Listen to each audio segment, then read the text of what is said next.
Another proxy for the past, another thing that we'd really like to know in the past is how bright the sun is. That way we can, when trying to piece together past changes in climate, we can say how much of that could be driven by changes in the intensity of the sun.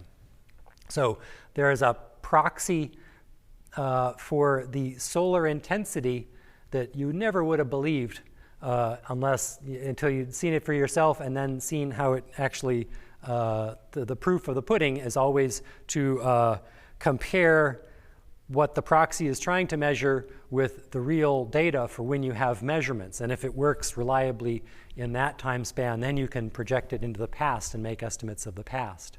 But this proxy for the solar intensity relies on the magnetic field from the sun, which shields the Earth to some extent from cosmic rays. So cosmic rays are coming in from space all the time.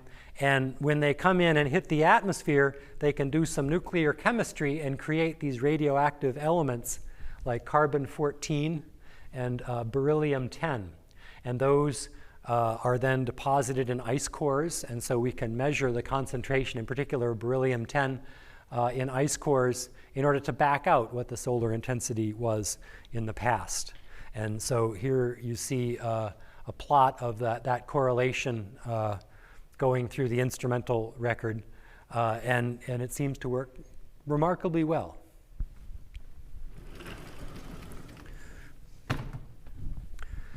So temperature reconstructions of the last 1,000 years or so are colloquially and affectionately called the hockey stick, because the very first one of these showed very flat temperature and then a strong increase just at the end. This has been repeated now a dozen times, different methods for eliminating the noise in the tree ring records, for example. And they're all basically coming up with the same picture. You have a period of general sort of warmth during medieval time. So this was the time when the Vikings were sailing the world and they were building cathedrals in gratitude to a benevolent God in Europe. And then after that came a time from about 1300 to about 1750 called the Little Ice Age. And this was a time with kind of nasty weather in Europe, not just cold, but periods of drought, periods of intense rain, periods of just strange kind of nasty weather. Right in the middle of this time is a period called the Maunder Minimum, which was a time when there were no sunspots. Right after the telescope was invented, just a few decades after that, and sunspots were discovered, for some reason the sunspots went away on the sun. And the intensity of the sun today is found to be correlated with the number of sunspots. We have this sort of roughly 11-year sunspot cycle, and when there's lots of sunspots, the sun is brighter than when there are fewer. So we know that this period is a time when when the sun was relatively cool, and so that can explain why the Little Ice Age was colder. So you can see that the reconstructed temperatures from the tree rings have a lot more variability in them compared to that from the borehole temperatures, which are very smooth. They can only tell us about the larger changes in temperature rather than all the little wiggles.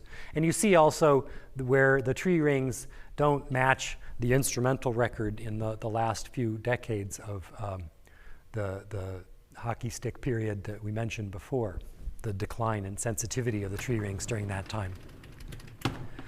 So in general, the temperature changes we see in the last 1,000 years are roughly comparable to the temperature changes we've seen in the last 30 years.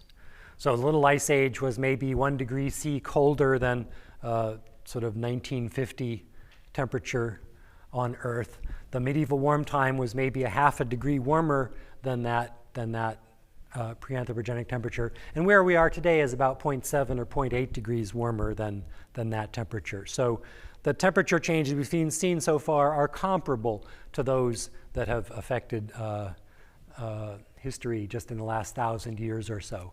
And these were significant changes. I mean, it was a different, the Little Ice Age was significantly different than the medieval time, but it wasn't apocalyptic. There are some false conclusions that can be drawn from this record too that I want to warn you of. One is that, okay, we see some natural climate change. Does that mean that climate change is harmless? No, not really. There's no reason to draw that. And it also doesn't mean that humans can't also change the climate. If the climate changed in the past, it might have been because the sun changed its intensity or something like that. It doesn't mean that we are excluded from ever affecting Earth's temperature. And then the other conclusion that I've heard drawn from this is that medieval time was actually a good time to be in Europe relative to the Little Ice Age when it was worse. So does that mean that warming, any amount of warming is good? Not really, because the forecast for the end of the century totally blows all of this off the scale. The forecast for the year 2100 is like 3-4 degrees centigrade. So a little bit of warming might be good. A lot of warming is a different story altogether.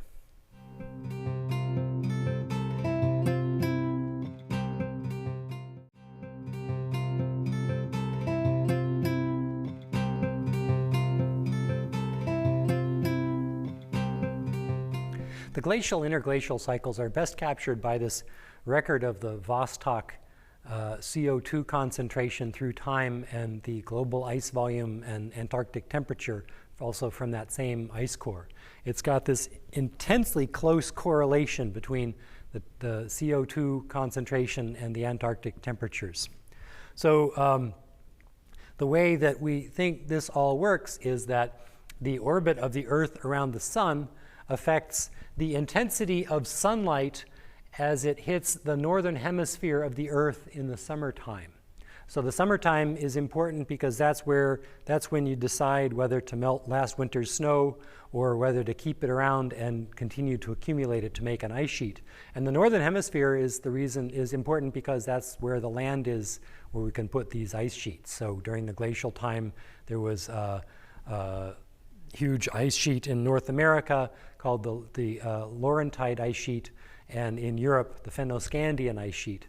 And there isn't sort of optional ice sheets in the southern hemisphere in the same way. So it's the northern hemisphere that's kind of the sweet spot for global climate. Then, as we've discussed before, the changes in the ice sheet somehow provoke a positive feedback in the carbon cycle that amplifies the climate change and globalizes it. And it's not very well understood how exactly that happens. So one false conclusion that is often drawn from this record comes from a time right in here when at the end of the Ice Age, it's called a deglaciation, a time when it was just starting to transition from a full glacial maximum to an interglacial climate. And if you look in detail at this time, the temperature from Antarctica starts to rise first before the CO2 starts to go up. It's hard to get this information, because the temperature comes from the oxygen 18, which is in the water, which is in the ice. And the CO2 is from little bubbles, which are, they don't necessarily have the same age. In fact, it's pretty clear that, so you put snow on top of snow, and until the snow is compressed enough to seal off and make bubbles, the gases can still exchange with the atmosphere. So there's a difference between the ice age and the gas age, which make this sort of a little difficult. But as best to be put together, it looks as though the temperature started warming a little before the CO2 started to rise. And so that leads people to conclude erroneously that since temperature is apparently driving CO2 in this part here, that means that CO2 somehow couldn't drive temperature. Whereas, you know, what a feedback is a loop of cause and effect. There's no reason why cause and effect has to be a one-way street.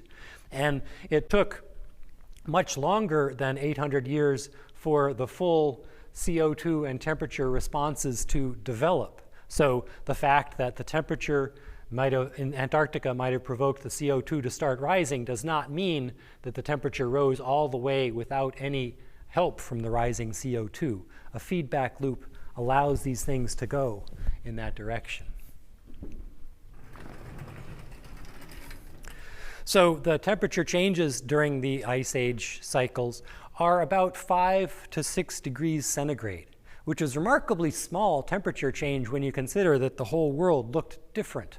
Sea level was 120 meters lower. You could have walked from England to France or Russia to Alaska.